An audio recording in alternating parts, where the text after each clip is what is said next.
This is kind of hard to understand, but sometimes you can try so hard at something. Sometimes you can be so prepared and still fail.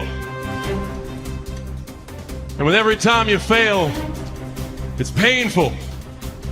It causes sadness. Understand, my friend, is that you're supposed to fail.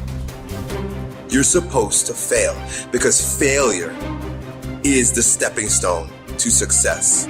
It's not just cliche, because failure is an experience that lends to wisdom that ultimately makes you a stronger version of yourself. Self-love, rebuilding self, seeing to it that you spend enough personal and alone time to seek higher levels of self. What is the next level of you? Remember, whenever one door closes, there is another door waiting for you. Don't second guess yourself, and don't be so afraid of failing that you create excuses instead of producing results.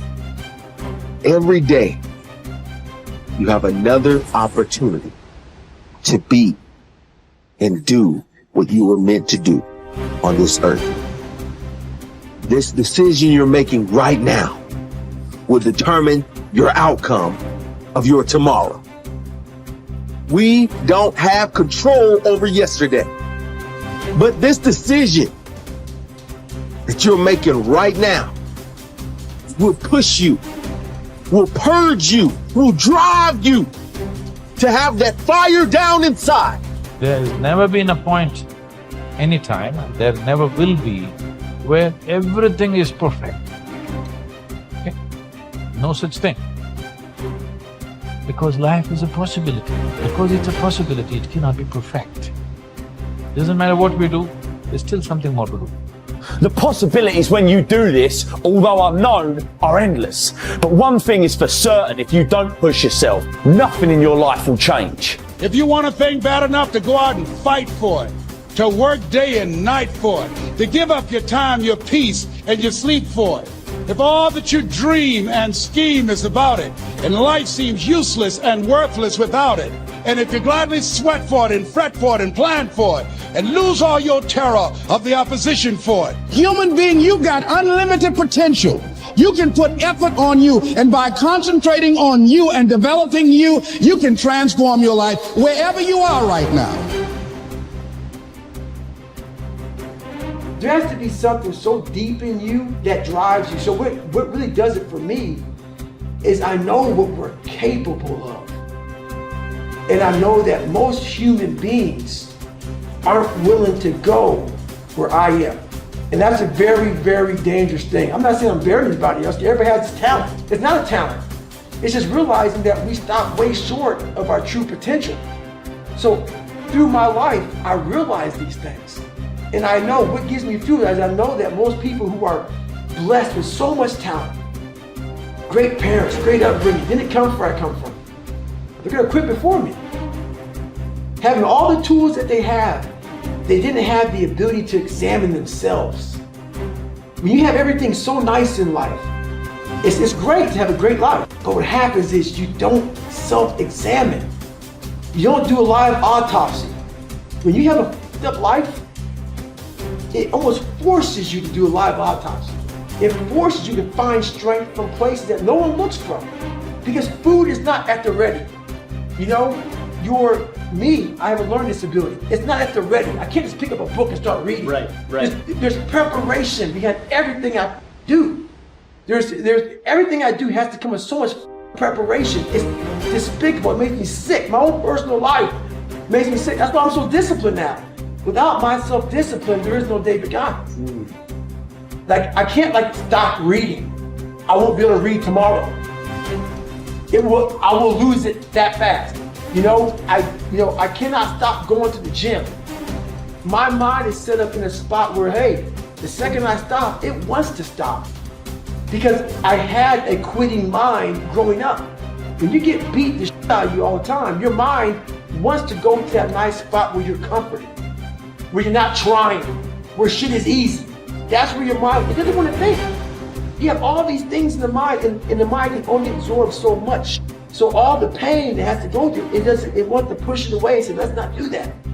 So every day I'm fighting where the mind wants to go. So it's a constant evolution, man. There isn't a better way to live your life. There's no right way and wrong way. There is only the way that gives you more energy. There is only the way that gives you fulfillment. When you have those things, when you're fulfilled by what you're doing and it's giving you, the harder you pursue it, it's giving you more energy, you're on the right path. As the Greeks would say, segolodroma, I can't believe I messed that up. Segolodroma, which means you're on a good road. And that's what I want people to understand. Like, yes, I preach a very specific path, but I don't think that it is a universal path. And so the only universal path is to do the things that give you fulfillment and energy. So if spending time with your friends gives you that, then you should be spending more time with your friends. If dating gives you that, then you should be dating. So you don't need to want to be the best in the world at something. You don't need to want to make a lot of money. You don't need to want to be an entrepreneur. They're literally just stand-ins. They're proxies for fulfillment and energy creation. That's it. Many people have had difficult experiences growing up. They have fallen onto hard times and become associated with the wrong people. They have behaved in ways that were illegal or socially unacceptable.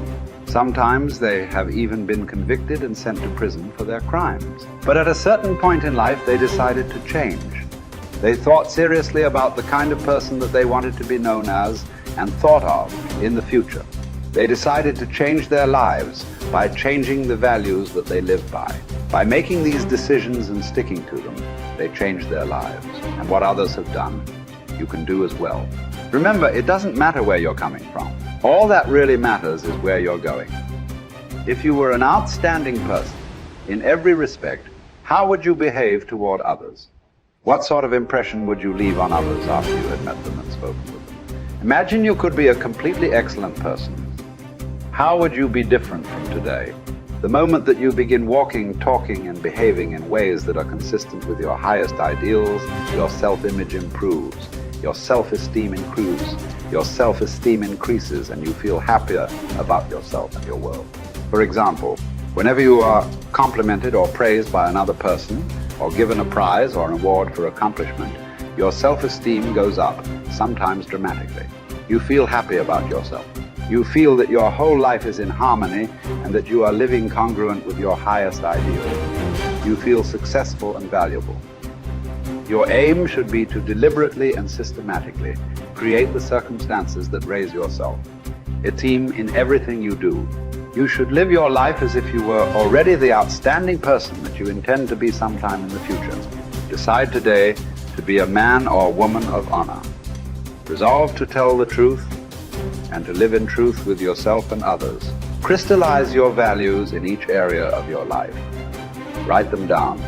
Think of how you would behave if you were living consistent with those values and then refused to compromise them for any reason.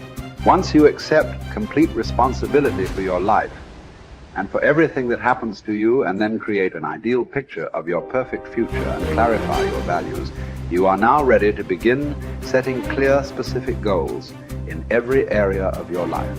You are now on the launching ramp and ready to take off toward the stars.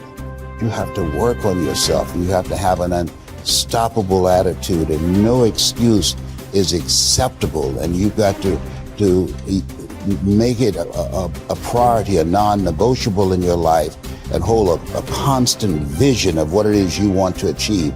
See it accomplished and go all out. Find a way to win in spite of the setbacks, in spite of the disappointments, in spite of your failures. I tell people when I'm giving presentations, you will fail your way to success. I have a saying, is life knocks you down, try and land on your back, because if you can look up, you can get up. And so those experiences of going after goals that's beyond your comfort zone and having relationships that will challenge you. And so those experiences, they challenge you to go to that next level and continue to move forward in your life, doing new and exciting things that eye has not seen, ear has not heard, nor is it in the heart of mankind what God has in store for you when you live a heart-centered life, deciding that you're going to live a life that will outlive you. You're going to live a life that counts, a life that will build a legacy and change the planet. You know, Horace Mann said, we should be ashamed to die until we've made some major contribution